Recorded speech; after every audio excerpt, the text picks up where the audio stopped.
Hi, I'm Tim. Welcome to Watchbox, and thanks for logging on. If you love this watch, email me, tmosso@thewatchbox.com. It's in the description below. It is your purchase and pricing email question line for buying this or any watch you see on any Watchbox platform. Please reach out to me directly. Email tmosso@thewatchbox.com for pricing details. Today, we're discussing a genuine Omega Speedmaster Professional Pre-Moon. This is the 145012. It was made from about 1967, 1968, and it is a true Apollo mission model. That's not to say this example was flown, but this model definitely went to the moon, starting with Michael Collins on Apollo 11, so it has real history behind it. Now, of course, it is powered by the caliber 321, and we will get to that in a moment.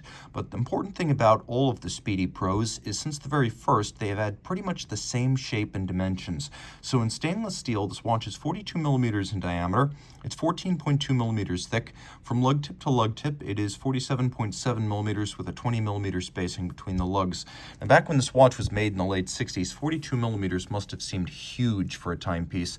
And you can see that it still has a nice presence on the wrist. My wrist is 16 centimeters in circumference, and it wears nicely. These are always a lot easier to accommodate on a strap than on a solid end-link bracelet. So these vintage pieces, which most of the time are on straps, wear quite nicely.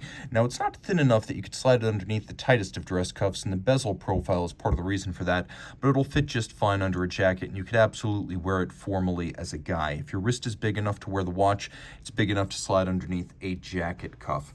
The strap, which you can see here, is a modern-day Omega factory calfskin. You can see black calfskin with a monotone stitch and a sheer cut side on the top. On the bottom, you can see a different tone of calfskin, no crimping, no gouging. This is a brand new Omega strap with a Omega factory steel pin buckle. Now, these are the so-called Lyre-style lugs that were introduced with the Speedmaster Professional series. So rather than having squared off lug ends and a 39.7 millimeter case, with the Professionals, the case goes up to 42. We get these inward and outward bevels on the lugs and a little bit of a taper to the end of the lug profile, and then these shear guards for the crown and chronograph pushers. Now we've got a ./90 tachymeter scale here in anodized aluminum. There's your ./90. We also have an Omega Factory thermoplastic crystal, and you know that because you can see the little Omega logo floating over the hands at center.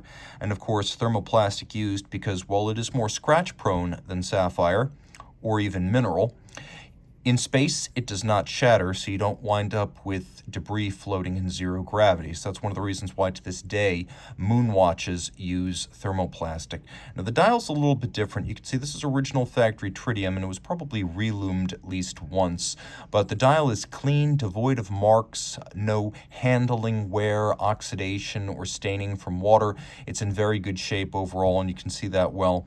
The hands have been fitted before and refitted, and you can see there are some handling marks on the hands, though they remain in good shape overall. And of course, we have period Omega and Speedmaster logos, as well as the vintage Applique Omega logo. In general, when you see a vintage Speedmaster and see the Applique logo, that means there's a 321 inside. If it's printed in general, that means there's an 861 inside.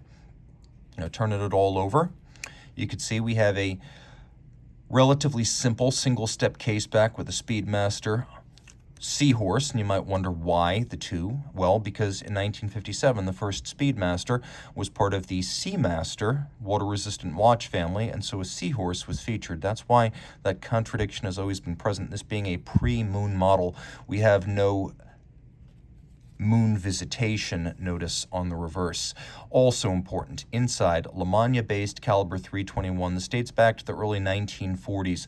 Joint development between Lamagna and Omega. The base is a 2310 Lamagna.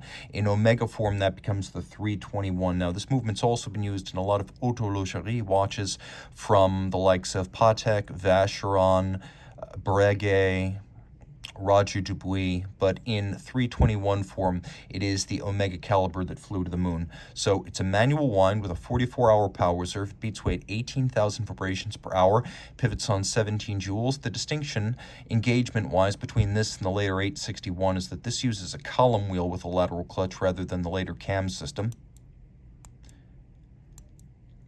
And while today the cam system is as crisp as the column wheel ever was back in the 60s, when you do handle a 60s Speedmaster Professional with a 861 or a 321, the column wheel feels much crisper than the cam system, and that is the case here. Very crisp and satisfying to operate. And of course, back in its day, it would have been 50 meters water resistant. Do not test your luck today. Consider all vintage watches, even divers, to not be water resistant. You've got other modern watches for that. Reach out to Team Mosso at thewatchbox.com for purchase and pricing details of this pre-moon Speedmaster Professional. Of course, this is the 145012. Again, this is the 145012.